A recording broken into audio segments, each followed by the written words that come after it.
La visita de Federico Sturzenegger aquí con nosotros, ministro de Desregulación y Transformación del Estado, que suele venir a visitarnos, cosa que me da mucha alegría y mucha satisfacción. ¿Cómo andás? ¿Cómo andás? ¿Qué tal? ¿Cómo andan ustedes? E hincha de gimnasia, como Nachito, pobre que se encuentran y sufren. Por favor, por Estoy favor. cansado. Y encima el domingo el clásico, así Escuchá, que... en el minuto 93 nos metieron un gol ayer, así que bueno. Y bueno, vale, si estaba dentro del horario, vale, dentro del plazo. No comment. Escúchame, bueno, vamos a hablar un ratito, Federico, de varias cosas. Está cambiando el mundo, es una cosa increíble. Está cambiando Argentina también. ¿Y está cambiando Argentina? Sí. ¿Sí? Sí, ¿no viste bueno, no solo mañana el presidente va a estar con Trump, que creo que cuando te referís a cambiar el mundo te referías a Trump, ¿no? Y A todo lo que Trump, por pasó supuesto, hoy, sí. Pero mañana el presidente, bueno, creo que va a tener anuncios interesantes, va a ser muy interesante. ¿Ah, sí? Se lo vamos a dejar a él, por supuesto, sobre eso no vamos a Pero anticipar avisó nada. que venían dólares a raudales, hasta las orejas. No, pero es como porque no solo es un tema de lo que ha negociado el ministro Caputo, sino también es un tema comercial, ¿no? Y que me parece que eso va a abrir oportunidades muy interesantes. Bueno, después, obviamente, lo de OpenAI, que es esta inversión de $25.000 millones en la Patagonia, que me parece que es como un símbolo de una cosa que viene muy grosa en Argentina. Que Ahí tuviste algo que ver vos. Bueno, sí, no, más o menos, pero yo digo, hay una cosa para mí muy simbólica, que es que Argentina se va a convertir en el país con la energía más barata del mundo, ¿Por qué? porque tiene un montón de gas. Ah, por el gas. Y el gas, vos sabés que el gas es difícil de transportar, no es como el petróleo. El petróleo vos lo transportás y por ahí te vale lo mismo el petróleo en Arabia Saudita que en Japón, ¿no? De hecho, que el mundo haya encontrado un combustible como el petróleo, que es tan fácil de transportar, permitió que, por ejemplo, que apareciera un Japón que no tenía ninguna energía, y desarrolló toda una industria. No es como que la energía iba al lugar. Pero el gas es diferente, el gas es más difícil de transportar, porque el gas es un gas, ¿ok? Es un gas. Sí, Vos se va. Si no Se lo va. contenés, se va. Claro, bueno, pero entonces vos para transportarlo lo tenés que hacer líquido. Y para hacerlo líquido, ¿sabes lo que tenés que hacer con el gas? A ver. Lo tenés que bajar a 270 grados, a menos 270 grados. O sea, flor de heladera lo tenés que hacer. Cuando al gas lo pones a esa temperatura y se hace líquido, ahí lo podés meter en esos barcos, viste, que tienen como esas grandes Sí. bolas. Lo tenés que mantener frío, porque si no estallás en pedazos. Y eso hace que el gas, que por ahí en Neuquén valga $2, ponele Sí. la unidad que sea, ese mismo gas puesto en Alemania vale 8. Qué increíble que el frío que nos tocó en suerte de pronto sea una tremenda No, ventaja. igual ¿no? menos 270 le tenés que meter. No, está bien, pero bueno, Tenés pero que por meterle. algo el proyecto Sí, del que sí. hablabas vos No, se va a hacer en el la de Patagonia. OpenAI se hace claro porque, obviamente, para Claro, esos servers... ¿por qué ahí? No, claro, porque genera mucho calor. Entonces, en los lugares, digamos, de frío eso ayuda. No, pero sobre todo es por la energía, porque consumen mucha energía. Entonces vos usas... termino la idea. Sí. Ese gas que en Neuquén va a valer 2, en Alemania o en Estados Unidos va a valer 8. Entonces, si Argentina es un país mínimamente normal, que es lo que está tratando de construir Javier, un país donde vos sabés que los derechos de propiedad se respetan, que tiene una macro ordenada. En términos económicos, quiero Sí. aclarar que te estás refiriendo a eso. Bueno, yo creo que Javier lo está tratando de hacer normal en muchas dimensiones, pero digo, en lo económico. Sí. Entonces, ese alemán va a decir, ¿por qué produzco acá con el gas a 8?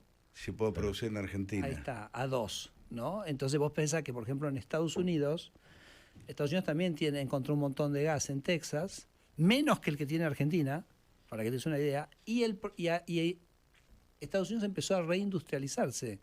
O sea, un montón de industrias empezaron a volver a Estados Unidos después de décadas, digamos, de una caída de la producción industrial en Estados Unidos para usar ese gas. Entonces, lo de OpenAI, disculpame que me No, te hago está esta larga buenísimo. explicación, pero que es como muy estructural de las cosas que están pasando, y que están pasando porque Javier logra consolidar una situación de estabilidad en la economía. Lo de OpenAI es un ejemplo de eso. Es alguien que viene a aprovechar esa energía, porque vos pensás que el proyecto de OpenAI es armar una central de producción de electricidad con gas de Neuquén, y eso alimenta a los servidores, ¿no? Entonces, digamos, Argentina está con la posibilidad de desarrollar una reindustrialización basada en una ventaja genuina, competitiva, real, que podría tener en industrias que usan la energía, de las cuales la inteligencia artificial es una, ¿no? Así que Y imagínate. una si no es para- reindustrialización postindustrial, porque es inteligencia artificial, no es la Claro, es industrialización. moderna, sí, sí. Y va a haber otras cosas como petroquímicos, plásticos, fertilizantes que también usan mucho. O sea, es diverso. Lo que digo es que Argentina desarrolla una capacidad para generar una industria competitiva a nivel mundial. Pero repito, y lo mismo pasa con minería. Viste que minería también es como... Yo a veces digo, los chilenos exportan 50.000 palos de minería, 50.000 millones de dólares. Sí. Y la Argentina exporta 4.000. ¿Por qué? Bueno, tenés dos hipótesis. Una hipótesis es que cuando Dios creó los Andes, por hasta la frontera, meto todo el cobre y el oro de un lado. Claro. Esa es hipótesis 1. La hipótesis 2 que somos unos pelotudos. No, sin duda la hipótesis 2. Vamos a hacer una cosa, vamos a ir al informativo y avanzamos con Federico Sturzenegger. Él, claro, él está hablando de un mundo maravilloso, pero vos estás del otro lado diciendo, pero ¿y a mí cuándo? Bueno, ya volvemos, dale. Volvemos con eso. Sturzenegger aquí en la mesa, aquí en los estudios de Radio Mitre, lo que nos da mucha satisfacción. Hoy celebraste al Premio Nobel de Economía, a quien entiendo que conoces. Sí, bueno, fue mi profesor. Cuando yo estudiaba en Estados Unidos era una materia con él. Es un francés muy simpático. Philippe Aguillon. Aguillon. ¿No? Se lo dieron a 3, ¿no? A Philippe Aguillon es al que conozco, es un tipo muy acelerado, simpatiquísimo. Hace unos años, cuando estaba en la Universidad de Itela, lo invité a Argentina a dar una serie de conferencias. Así que estuvo toda una semana acá con nosotros. Un tipo interesante. Él trabaja sobre temas de crecimiento económico, ¿no? Que era un poco también lo que estábamos hablando, Eso, ¿no? por eso te traje el tema. El crecimiento económico, porque se hablan de grandes cosas. Mañana va a haber una foto impresionante de Milei con Trump, y el que nos escucha dice, ¿y yo cómo llego a fin de mes? Sí, bueno, lo que pasa es que es como cada uno de nosotros en nuestras familias, no es como que vos te levantás de un día al otro y sos rico, ¿entendés? O se resolvieron todos sus problemas. Es una construcción, ¿no? Claro, Argentina sí. viene de muchos años de caída, ¿no? Por eso yo creo que con Javier la tendencia cayó, o sea, décadas de subir la pobreza, ahora la pobreza cae. Y la gente dice, bueno, pero yo todavía soy pobre porque Argentina Claro. sigue siendo un país pobre y ¿qué onda? Pero bueno, lo que está claro es que la tendencia cayó. La inflación subía, la inflación bajó. Hay un número para mí que es el más terrible y el más duro para todos nosotros, que a veces creo que todos lo conocemos internamente, pero el número no se conoce, que es que en los 10 años previos a la llegada de Javier Milei, 2 millones de argentinos se fueron. Sí, te escuché o lo leí en algún tuit tuyo que pusiste eso. 2 millones de argentinos Es casi como que no lo podemos creer, ¿no? jóvenes, además. Y los que se fueron los jóvenes, Sí. ¿no? Yo digo, se fueron los jóvenes de los más desfavorecidos, porque Argentina no les ofrecía... ¿Qué les ofrecía? Un país donde con el kirchnerismo solo crecía la pobreza. Se fueron los hijas y las hijas de la clase media, se fueron las hijas de las clases más pudientes. Entonces yo digo, ese sistema de las castas que Javier nos cuenta, y a alguna gente en Argentina le habrá ido bien, a otra, como conjunto de sociedad nos ha ido muy mal, pero nos hizo pagar el precio más alto que podemos pagar, que es perder nuestros afectos. Porque bueno, durísimo, una emigración de la que no somos del todo el conscientes. 5% de la 5%. población, ¿no? Es un montón. Entonces, es un 5 montón. sobre Pero 40 todos millones. tenemos o hijos que se nos han ido, O sobrinos, sí. amigos, parientes, hermanos, ¿no? Entonces, Federico, y a pesar de toda esa desgracia del kirchnerismo, digamos, en provincia ganaron. ¿A qué lo atribuís? ¿Cómo lo tomaron? ¿Qué pasó? ¿Qué puede pasar? bueno, me parece que son distintos factores. Yo creo que en el interior del país se respira otro aire, ¿no? O sea, estábamos hablando del tema de la minería, estábamos hablando de la energía, estamos hablando del transporte, del agro. Digamos, creo que hay muchos factores. Yo a veces digo, bueno, por ahí la gente también en algún sentido lo votó a Javier para un cambio muy contundente y es también como porque el kirchnerismo sacó la misma cantidad de votos o incluso menos que los que había sacado, ¿no? Entonces creo que a nosotros lo que nos pasó fue que alguna gente que nos había apoyado en el balotaje, digamos, ojo, porque el balotaje siempre es diferente, ¿no? De las elecciones de medio término, incluso una primera vuelta. Pero bueno, alguna gente que a nosotros nos votó en el balotaje, por ahí en esta vez no se sintió, digamos, motivado para ir a votar y yo lo tomo como por ahí como una autocrítica que uno tiene que hacer de que, bueno, tiene que hacer mejor y más, ¿no? Correcto. Yo siempre a veces cuento, por ejemplo, nosotros hemos dicho que no va a haber más obra pública, lo cual yo suscribo plenamente y lo he contado acá y en muchas entrevistas, es el nivel de corrupción que tenía el kirchnerismo con la obra pública, hay que hacerlo eso de otra manera. Pero bueno, si lo va a hacer el sector privado, entonces tenemos que hacer que eso se movilice, ¿no? Por ejemplo, a nosotros nos ha llevado mucho tiempo, un tema que muchísima gente que nos está escuchando se va a entender, es el tema de las rutas, ¿no? Nosotros las rutas las tenemos que pasar al sector privado. Bueno, y la verdad que nos demoramos en eso, ¿no? Entonces... Está bueno que lo reconozcas, porque es verdad, pasaron 2 años, o casi 2 años. La verdad que yo te digo, no es tampoco tan fácil, porque nosotros tenemos que licitar las rutas, y entonces venía la gente que tiene que poner plata para hacer las obras, etcétera, y dice, bueno, y vos acá siempre que vinieron los cucas, después nos pasaron las tarifas, ¿cómo vos me garantizás? O sea, Argentina es Argentina. Entonces digo, no es tampoco que a veces parece más fácil de lo que es, ¿no? Pero yo ahí hago una mea culpa, digo, eso lo tendríamos que haber hecho más rápido. Bueno, yo creo que la rueda se puso a rodar. Vos sabés que la semana pasada se abrieron los sobres para la ruta 14, que es la 12, ¿no? También, la 14 y la 12 me parece. La 12, la del Mercosur. Sí. Y, perdón, sí. Y entonces tuvimos 7 oferentes. Ahora el 2 de noviembre se van a abrir ya los sobres, y justamente hoy Martín Macarone, que es el secretario coordinador del Ministerio de Economía que está a cargo de esto, me comentaba antes de fin de año, todo el resto de los corredores también ya van a estar licitados. Pero bueno, quizás nada, me parece que tenemos que tomar ese mensaje como básicamente como una señal de advertencia para mejorar la gestión. Correcto. Perdón, Federico, con las privatizaciones, ¿no sentís también que pasó lo mismo con las rutas? Puede ser, sí, puede ser. Quedó un poco podrían haber acelerado mucho más. Nos está llevando más de lo que yo pensaba para poder adelantarlo. Bueno, y creo que eso es un poco... Lo discutíamos, ¿no? No sé si es que la gente quiere más kirchnerismo, por ahí la gente quiere digamos, que nos movamos un poco más nosotros. Así que creo que lo que ha hecho Javier es extraordinario. O sea, nosotros, digamos, también lo tengo que reconocer, o sea, tenemos un superávit fiscal, eso es lo que va a consolidar la baja de la inflación y va a hacer que Argentina tenga una inflación normal. Lo decía hace un rato Tato, hemos puesto a 12 millones de Argentina por encima de la línea de pobreza, lo cual no quiere decir que la gente esté bárbara festejando, no. Pero definitivamente después de muchos años de crecimiento de la pobreza, bueno, empezamos a ver otro camino. Y lo que yo te hablaba recién, que hablábamos de lo OpenAI, de la energía, cómo la energía va a llevar a la industrialización, tenés como otra pata que también tenés un boom de la minería, y lo que para mí una cosa que por ahí está muy interesante es que el boom de la minería va a generar un boom del transporte, porque las mineras dicen, yo solo puedo producir si tengo los trenes. Entonces están interesados en poner a punto la red ferroviaria, que es un pendiente de Argentina hace 70 años, ¿no? Básicamente el cobre, ¿no? Cobre, oro, pero también el tren que va de Buenos Aires a Neuquén, las propias petroleras dicen, yo necesito esto. O sea, me parece que, vos me preguntabas, la gente dice, ¿qué tengo yo en esto? ¿Qué veo? ¿Cómo me conecto? ¿Dónde me toca? ¿Dónde me toca esto? Dentro de esto que está contando Sturzenegger? Pero yo digo, los trenes va a ocurrir en el próximo año. O sea, si nos juntáramos de acá a un año, vamos a estar hablando de todas las inversiones que está haciendo el sector privado en trenes. La expansión de la minería va a generar 1 millón de puestos de trabajo. ¿Tanto? 1 millón de puestos de trabajo. Lo que estamos hablando de energía va a subir las exportaciones de Argentina a 40%. Estoy diciendo que eso... Entonces, yo te decía que esto es como que no cambian las cosas de un día para el otro.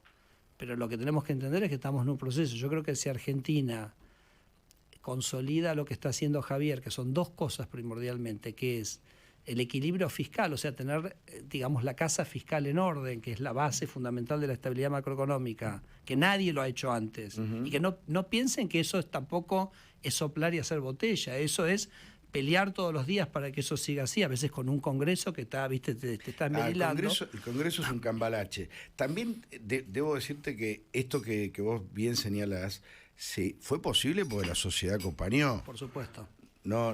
Que no se equivoque el gobierno en creer que es mérito del gobierno haber bajado la inflación. La inflación la pudieron bajar porque la gente acompañó el ajuste. Bueno, sí, yo ahí si me permitís, te la daría vuelta un poco. A ver, dale. Parece como que es importante esto Más allá que te redondeo la idea original, que es equilibrio fiscal y respeto a los derechos de propiedad. Eso es lo que necesitas para que Argentina... No, está bien, sí. La gente venga a invertir. Por eso escucharlo a Kicillof después de las elecciones, decir que no se arrepiente de las expropiaciones, que van a defaultear la deuda, es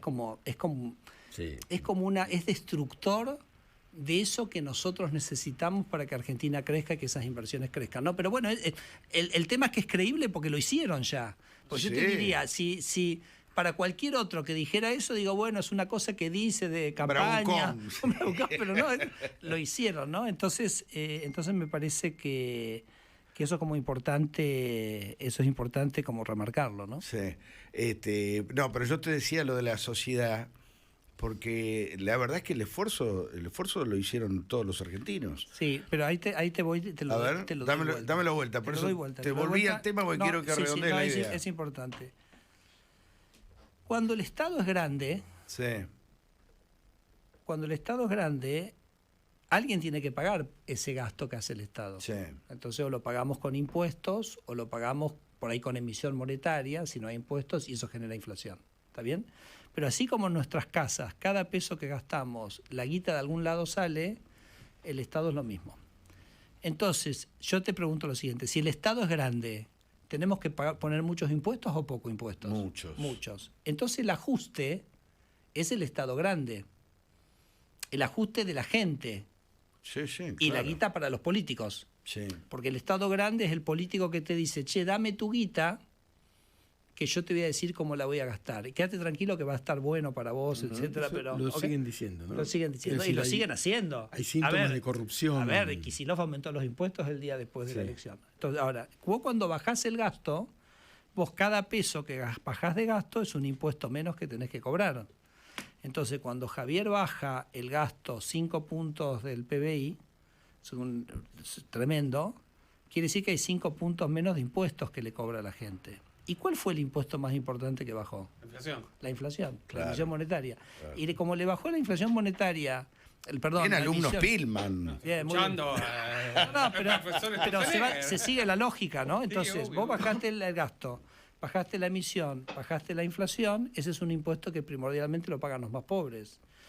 Y por eso el número estadístico es que pones a 12 millones de argentinos por encima de la... Entonces digo, esa gente venía ajustada por el kirchnerismo porque la inflación les comía. Repito, lo que pasa que, Argentina es un país que se empobreció. Entonces la gente dice, pero ustedes me dicen que cambió la tendencia, que está mejor, pero yo sigo con todo, primordialmente con los mismos problemas. Está bien. Vos decís que... No, yo lo que digo es que el Estado... no es que hay un ajuste, sino que no es que hubo un ajuste, sino que hubo un reordenamiento importante. No, el que ajustó fue el Estado. Claro. O sea, nosotros pensamos, Tato, que nosotros hemos encontrado ministerios blue.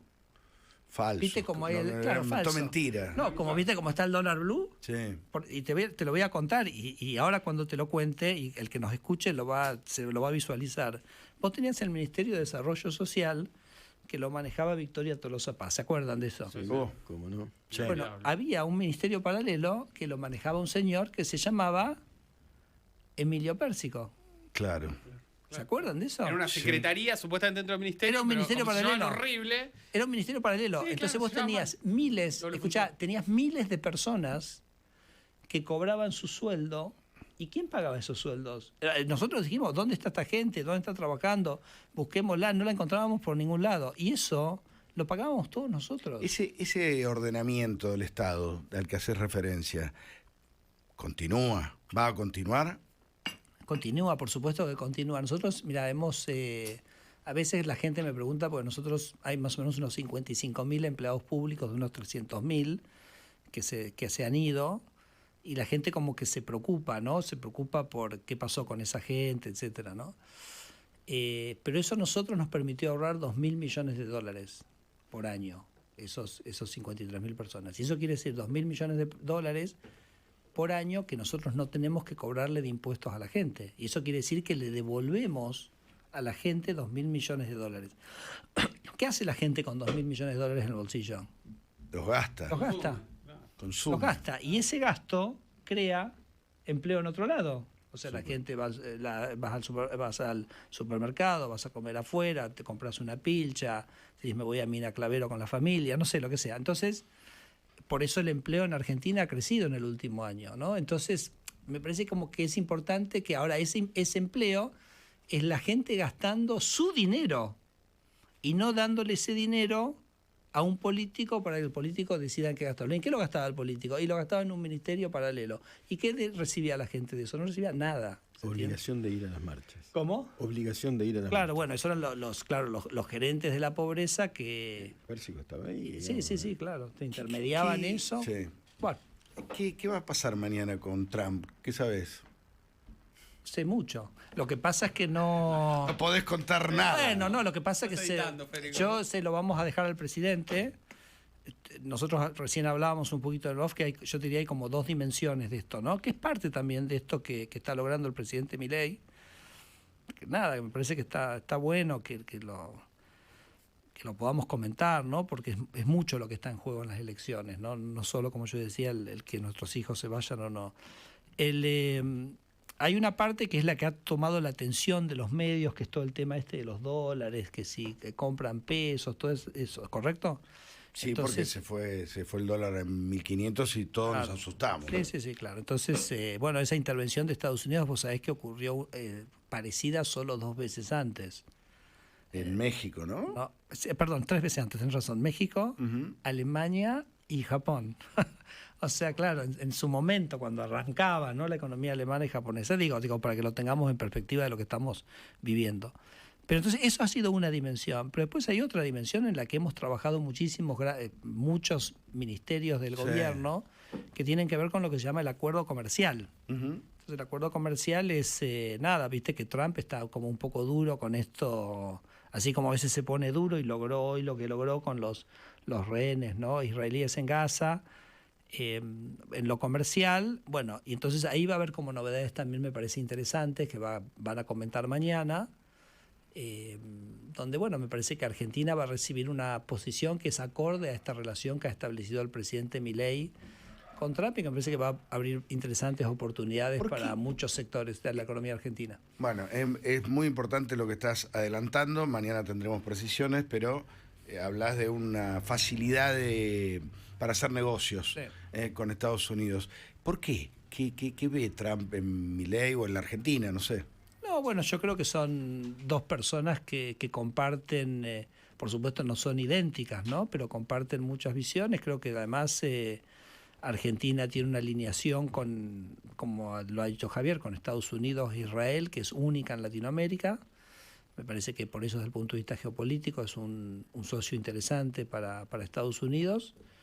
Más allá que la región en su conjunto va a ser un giro bastante marcado hacia no sé si llamarlo, la centro derecha o posiciones más afines, ¿no? Pues, sabes que Chile va a haber un cambio, En Perú. Bolivia va a haber un cambio, bueno, en Perú acaba de haber un cambio un poco así medio forzado, pero Colombia probablemente también tenga ese tipo de cambios, así que va a haber un cambio bastante generalizado.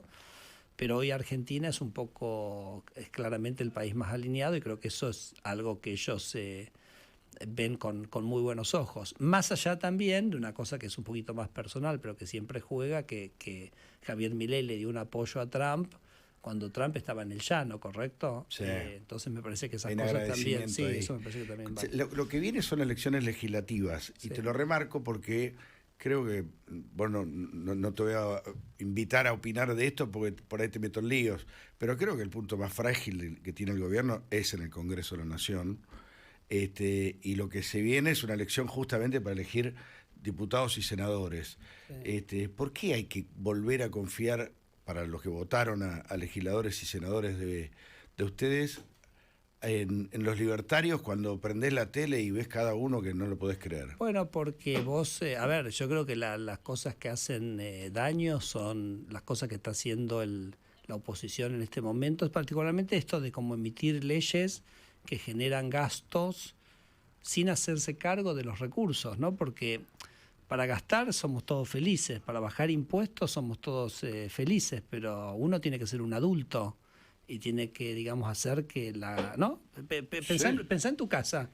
No, sí, Entonces, sí, mira, sí. nosotros nos hacemos una cuenta que para mí es como que ilustra, y hoy el Congreso verdaderamente está jugando para tratar de debilitar el equilibrio marco. A mí me parece que no debiéramos naturalizar eso y necesitamos los votos Esto para... lo digo yo, Federico, pero para no debilitarlo, ¿piden algo a cambio? Me lo pregunto yo, ¿eh? No sé, pero digo, nosotros necesitamos los votos para que nos sea más fácil, digamos, sostener esa cosa económica. Pero mira, te lo voy a ilustrar con un ejemplo que me parece que es interesante, que es que, no sé si lo escuchaste en las últimas semanas, al exgobernador Schiaretti. Sí. Sí. Entonces Schiaretti, él hace como un decálogo, nosotros estudiamos sus discursos, es un decálogo de cosas que están todas buenísimas, ¿no? Subamos el gasto acá, bajemos las retenciones allá, bueno, pero cuando sumás todo eso, te da 7 puntos del PIB.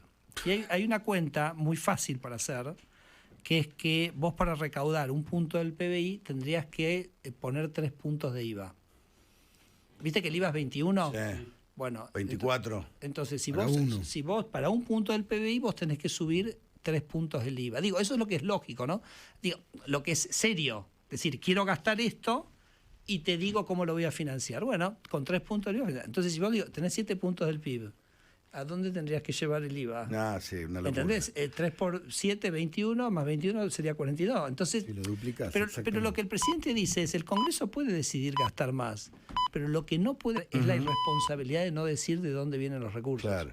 Vamos, nos tenemos que ir vos te tenés que rajar. Y ya medio... Mira que te tenés que ir. Bueno, agradecerte Bueno. este ratito, como siempre. Te esperamos cuando puedas, después de todas de estas elecciones. Pero gracias de corazón por la te visita. agradezco mucho por el espacio y nada, me parece que Argentina tiene una oportunidad enorme de consolidar un rumbo que va a generar un cambio importante. Creo que se están viendo, que los cambios vienen. Y bueno, y ojalá que desde la humildad y el reconocer los errores que podamos haber hecho y las cosas que tenemos para mejorar, esperemos que la gente nos acompañe para seguir por este camino, que como digo yo, es el camino más concreto y real tenemos para asegurar que envejezcamos con nuestros hijos acá, en Argentina, con nosotros, que es lo más importante. Gracias, Federico Gracias a ustedes. Sturzenegger.